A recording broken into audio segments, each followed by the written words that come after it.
Que Venus, Shalom Alejem, bienvenidos a una emisión más de I Stand with Israel. Este es un programa súper especial titulado La ONU amenaza mundial.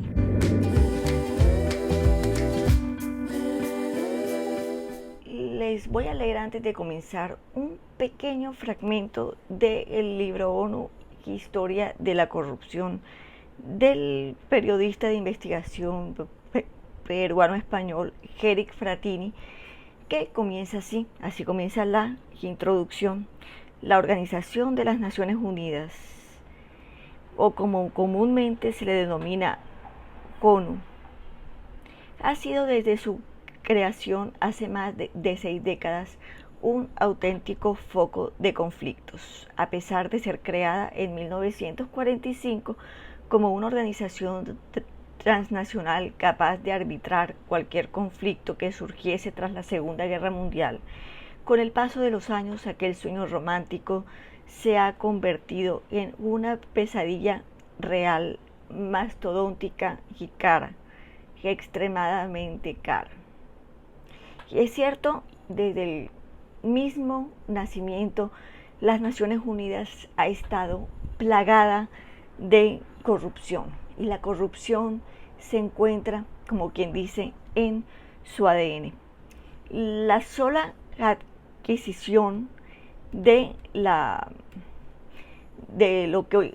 donde hoy en día está la ONU en Nueva York, comprado a la familia Rockefeller, provocó una corrupción inmobiliaria. Tenemos que hablar de sobornos para que la sede actual estuviese ubicada donde está actualmente. Quiero mencionar que antes de que la ONU se trasladara a la ciudad de Nueva York, donde actualmente se encuentra, esa zona era una zona de fábricas, lo que zonas donde hay bodegas, donde hay fábricas, y no habían las grandes cadenas de hoteles ni las grandes sedes diplomáticas que hoy se encuentran. Muchos altos cargos compraron terrenos alrededor de la sede porque sabían que con la construcción de estos terrenos se revalorizarían.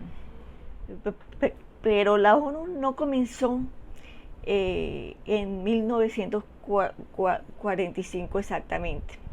La ONU tiene sus antecedentes desde la casi segunda década del siglo XX. En 1919, el 28 de junio de ese año, nació la Sociedad de Naciones, y nació con toda esa problemática que hoy día tiene la ONU desde el 45, o sea que la ONU heredó todos los errores, toda la cadena de corrupción que había en la Sociedad de Naciones desde 1919, o desde el 15 de enero de 1920, cuando comenzó a funcionar.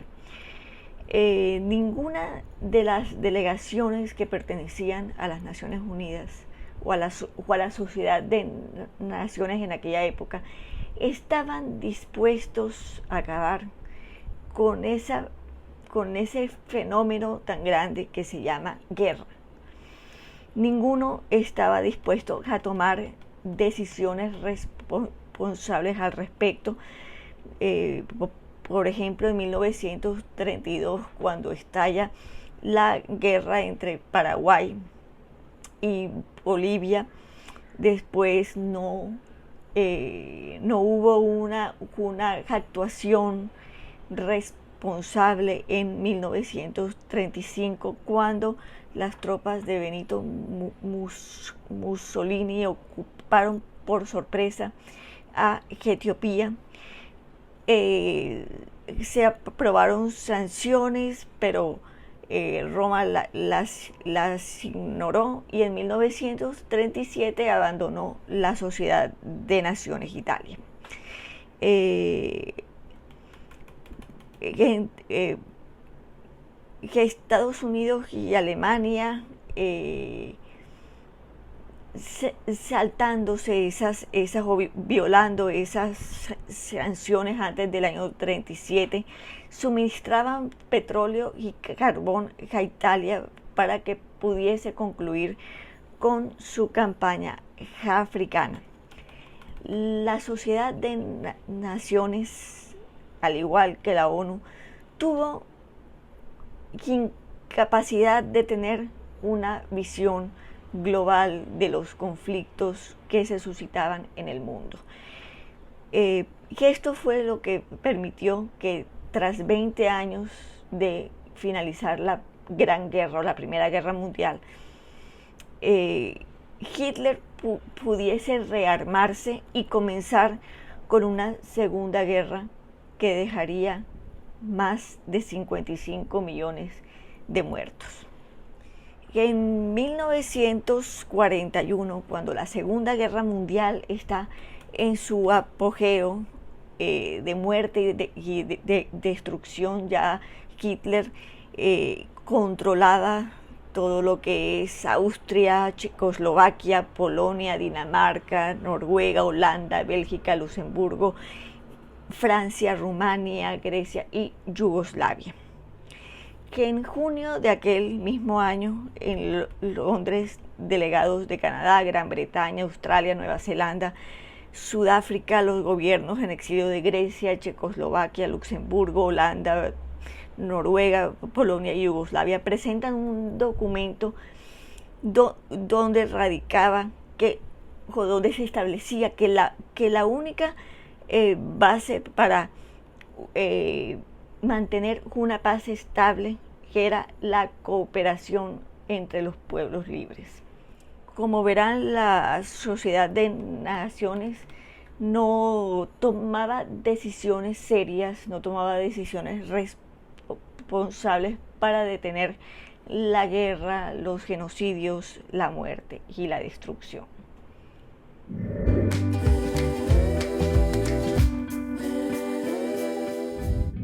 Obviamente,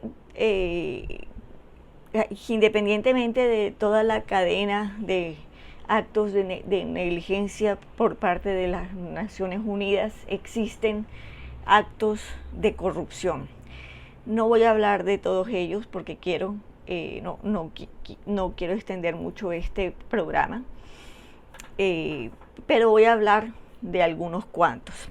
Quiero comenzar hablando de quizás el acto de corrupción más vergonzoso de las Naciones Unidas. Entre los actos de corrupción que se han llevado a cabo en las Naciones Unidas está casos sobre malversación de fondos, y quizás el caso más célebre y por supuesto el más delicado fue Petróleos por Alimentos, donde estuvieron implicados el hijo, el hermano, el cuñado y el mejor amigo de Kofi Annan. Antes que el embargo de Irak en tiempos de Saddam Hussein, se presenta una crisis humanitaria, pero esta historia requiere que conozcamos antecedentes.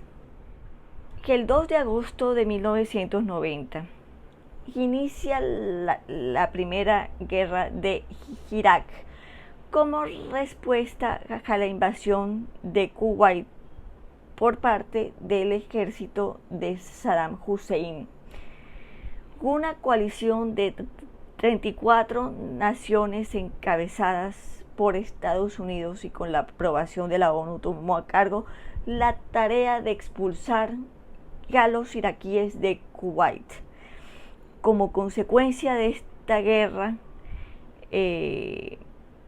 se aprobaron una serie de restricciones en cuanto a actividades militares de los iraquíes dentro de su propio Estado. La ONU preparó un paquete, por supuesto, de sanciones económicas que estaban destinadas a evitar que los iraquíes se rearmaran y compensar a Kuwait por las pérdidas sufridas a consecuencia de la ocupación. Obviamente que quienes más sufren en este tipo de crisis humanitarias es la población civil, no solamente en vidas humanas, sino por las sanciones económicas. El 15 de agosto de 1991, la ONU aprueba una resolución donde autorizaba exportar ciertas cantidades de petróleo a cambio de bienes y servicios de primera necesidad. La resolución, óigase bien, 712 del 19 de septiembre de 1991, que autorizaba que Irak solo podía vender 1.600 millones de dólares para solventar la crisis económica.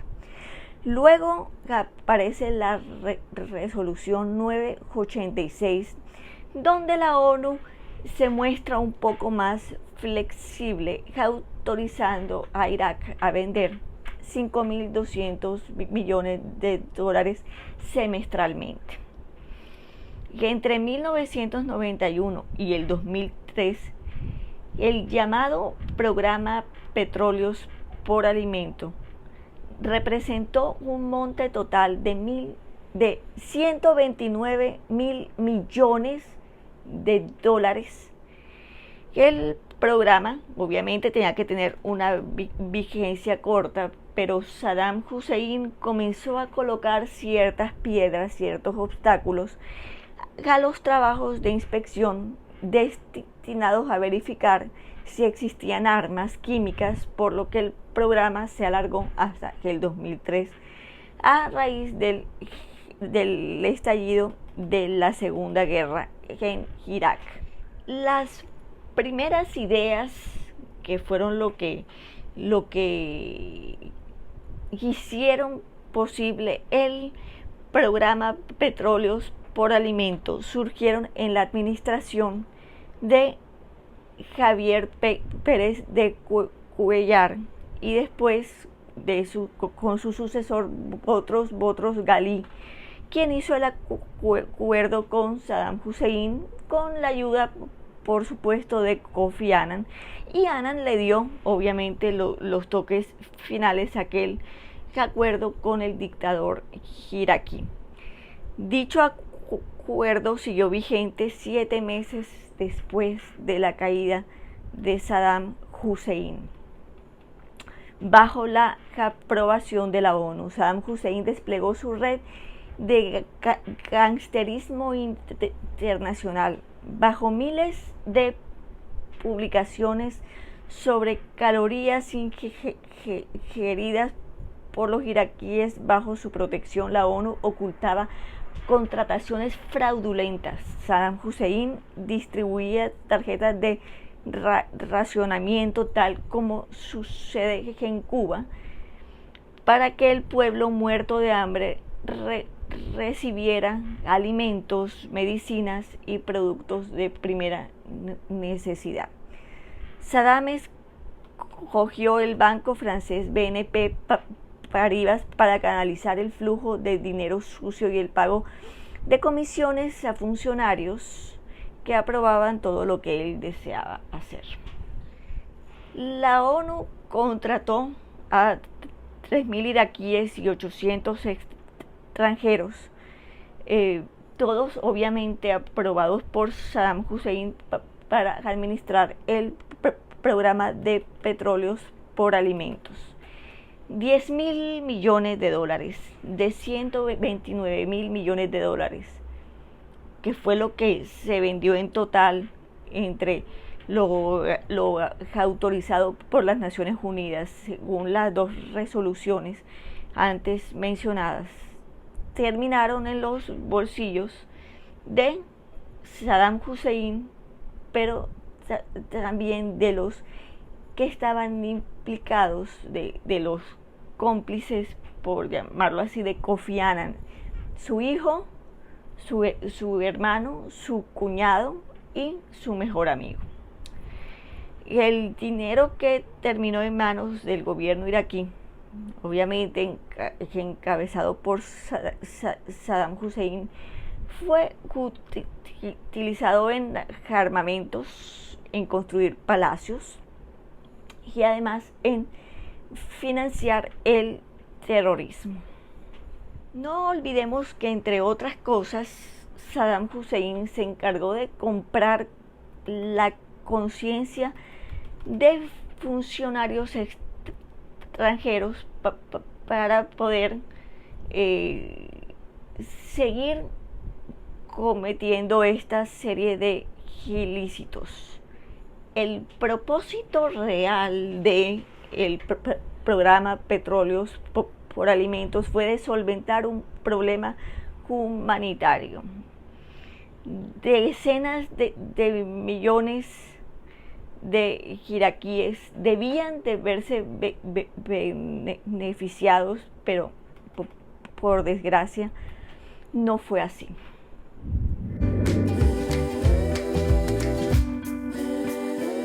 Uno de los más evidentes problemas que tiene la ONU es su altísimo grado de judeofobia, pese a haber nacido en las cenizas del pueblo judío, que en este sentido quizás lo más lógico sería que hubiera cierta empatía de esta organización con el pueblo hebreo, pero lejos de eso lo que podemos ver es definitivamente el surgimiento de la judeofobia que se ha venido manifestando en las más absurdas y ridículas resoluciones que a menudo se emiten. Y es bastante claro que las Naciones Unidas es la mayor proveedora de judeofobia en el mundo, ya que no honran la memoria de los judíos asesinados durante la Shoah, ni la memoria de los israelíes y judíos asesinados en manos del terrorismo islámico. Parte de su incitación al odio es declarar a Israel como un estado apartheid, como un estado racista. Lo señaló así en la declaración de la ONU de Durban, la insignia del racista programa de antirracismo de la ONU. Suena un chiste, pero es la verdad. La declaración de Durban, que se supone que es una declaración antirracista, no tiene nada de antirracista, todo lo contrario, tiene de racista y de judeófoba. En las Naciones Unidas que existe una desventaja enorme en lo que respecta a Israel frente a los países que a lo largo de su historia han violado de manera sistemática los derechos de su población civil. Que escuchen que esta cifra, que el 35% de todas las resoluciones y decisiones que alguna vez ha adoptado el Comité Principal de Derechos Humanos de la ONU, el Consejo de Derechos Humanos, que critican las violaciones de los derechos humanos, se enfocan en condenar no a Venezuela, no a Cuba, no a Irán, no a Irak, a Israel. No se ha llamado a ninguna sesión especial de emergencia para condenar a ningún otro estado en más de 30 años. Y eso es judeofobia. Al único país que condenan es Israel. El Consejo de Derechos Humanos tiene una agenda preestablecida con un ítem para condenar a Israel en cada sesión y un ítem para considerar a los 192 estados miembros si es requerido. Eso también es judeofobia. Que el 70%, y escuchen bien, que el 70% de las resoluciones de la Asamblea en el 2013 que criticaban a países específicos por abuso de los derechos humanos fueron sobre Israel. Eso es judeofobia.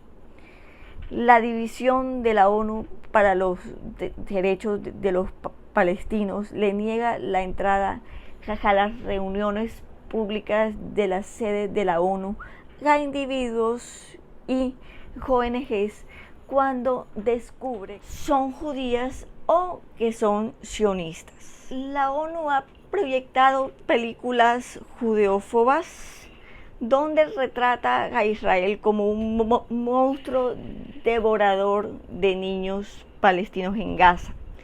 La judeofobia moderna ataca el hecho de que Israel ejerza su derecho a la autodefensa, siendo esta la esencia de la soberanía. En el 2009, Israel respondió ante 8.000 misiles y morteros de Hamas que fueron lanzados. En el 2014, Israel respondió a 4.382 misiles y un túnel subterráneo, un laberinto subterráneo que contenía 32 túneles terroristas, de los cuales 14 de ellos ingresaban a Israel. Que en el 2004, cuando Israel dio de baja al asesino líder terrorista Abdel Aziz al-Ratisi, no hubo bajas civiles. La ONU llamó a esta operación violación a la ley internacional.